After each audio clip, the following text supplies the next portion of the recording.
Penang முதலமைச்சர் சவுகோன் நியோவின் தலைமைத்துவ பாணியை உரிமை கட்சியின் தலைவர் பேராசிரியர் டாக்டர் ராமசாமி பாராட்டியுள்ளார். மாநிலத்தை வழிநடத்துவதில் மிகவும் முற்போக்கானவராக அவர் இருக்கிறார் என்று ராமசாமி கூறினார். சவுகோன் இயோ மற்றும் அவரது முன்னோடி லிம்குவான் யங் ஆகியோரின் கீழ் துணை முதல்வராக பணியாற்றிய ராமசாமி, தலைமை என்பது ஒரு கட்டளையிடும் இருப்பை கொண்டிருப்பது பற்றியது அல்ல என்றும், மாறாக பல்வேறு கருத்துக்களை ஒருங்கிணைக்கும் திறன் பற்றியது என்றும் தெரிவித்தார்.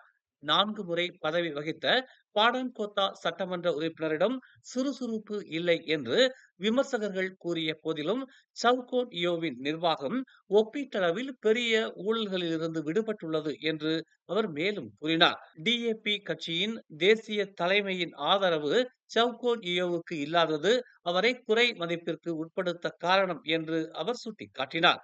பினாங்கு டிஏபி தலைவர் பதவியை பாதுகாக்காத சவுகோன் இயோவின் முடிவு தவறானது என்றும், அவரை அரசியல் ரீதியாக பாதிக்கப்படக்கூடியதாக அது மாற்றியது என்றும் அவர் கூறினார். தேசிய டிஏபி தலைமையுடன் தமக்கு வேறுபாடுகள் இருந்த போதிலும் சவுகோன் இயோவுடனான உறவை தாம் மதிப்பதாக அவர் தெரிவித்தார். சீனர்கள் மத்தியில், குறிப்பாக அச்சமூகத்தின் வாக்காளர்கள் மத்தியில் செல்வாக்கை இழந்திருப்பதோடு உடல்நலம் சரியில்லாமல் இருந்தாலும் அப்துல் ஹடி அவாங்கை இழக்க பாஸ் கட்சி தயாராக இல்லை. கட்சி தலைவர் பதவியை வகிக்கும் தகுதியை பலர் கொண்டிருந்தாலும், தமது ஆயுட்காலம் வரையில் கட்சி தலைவர் பதவியை ஹடியே வகித்து வர வேண்டும் என்பது பாஸ் கட்சியின் விருப்பமாகவும் இருக்கிறது என்று அரசியல் ஆய்வாளரும் மாரா தொழில்நுட்ப பல்கலைக்கழகத்தைச் சேர்ந்தவருமான அரீப் ஐசுடின் அஸ்லான் தெரிவித்துள்ளார். பாஸ் கட்சியை ஒன்றிணைத்து வரும் ஹாடியின் திறமைக்கு நிகராக கட்சியில் வேறு தலைவர்கள் யாரும் இல்லை என்று பாஸ் உறுதியாக நம்பிக்கொண்டிருப்பதாக அவர் கூறினார். அதனால் தலைவர் பதவியிலிருந்து தாம் விலகப் போவதாக ஹாடி தீர்க்கமாக முடிவெடுத்தால் மட்டுமே கட்சிக்கு புதிய தலைவர் ஒருவர் கிடைப்பார் என்று அவர் தெரிவித்துள்ளார்.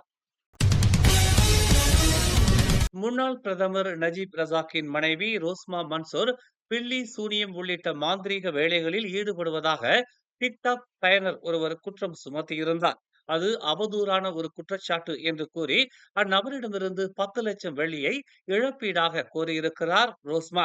பிரதிவாதியான டிக்டாக் பயனரான கு முகமது ஹில்மி கு டீன் என்பவர் தமக்கு கொடுக்க வேண்டிய இழப்பீட்டு தொகையை மதிப்பீடு செய்ய கோரி அபிடவிட் மனு ஒன்றை உயர்நீதிமன்றத்தில் ரோஸ்மா தாக்கல் செய்துள்ளார். கடந்த சனிக்கிழமை பள்ளிவாசல் ஒன்றிலிருந்து அமரர் ஊர்தியை களவாடி சென்றதை ஒப்புக்கொண்ட சகோதரர்கள் இருவருக்கு கிள்ளான் மஜிஸ்ட்ரேட் நீதிமன்றம் நேற்று 6 மாதங்கள் சிறை தண்டனை விதித்தது. கந்துவட்டிக்காரர்களிடமிருந்து கடனாக பெற்ற 30,000 வெள்ளியை திரும்ப அடைக்க முடியாமல் சிரமப்பட்டதால் அக்குற்றத்தை புரிந்ததாக அப்துல் ஹமீத் ரிசான் எனும் 27 வயது ஆடவரும், அவரின் சகோதரர் ஃபைசால் ரிசான் எனும் 23 வயது ஆடவரும் நீதிமன்றத்தில் தெரிவித்தனர். சீன புத்தாண்டை முன்னிட்டு அதிக விபத்துகள் நிகழும் 21 இடங்களை பேரா மாநில போலீஸ் அடையாளம் கண்டுள்ளது. மேலும் பண்டிகை காலத்தில் வாகனங்கள் அதிகரிக்கும் என்பதால் சாலை நெரிசல் ஏற்படும் 43 பகுதிகளையும் தமது தரப்பு அடையாளம் கண்டுள்ளதாக பேரா மாநில இடைக்கால போலீஸ் தலைவர் ஜுல்கஃப்லி சரியா தெரிவித்தார். வரும் ஏப்ரல் மாதத்தில் நாட்டின் பல மாநிலங்களில் வெயில் சுட்டரிக்கும் என்று தெரிவிக்கப்பட்டுள்ளது. இத்தகைய கடுமையான வெப்பநிலை வட மாநிலங்கள் கிளந்தான், பகாங் மற்றும் சரவாக்கில் நிலவும் என்று மலேசிய வானிலை ஆய்வு மையமான மெட் மலேசியா முன்னெச்சரிக்கை விடுத்துள்ளது. மேலும் செய்திகளை தெரிந்து கொள்ள தமிழ் மலர் நாளிதழை பாருங்கள்.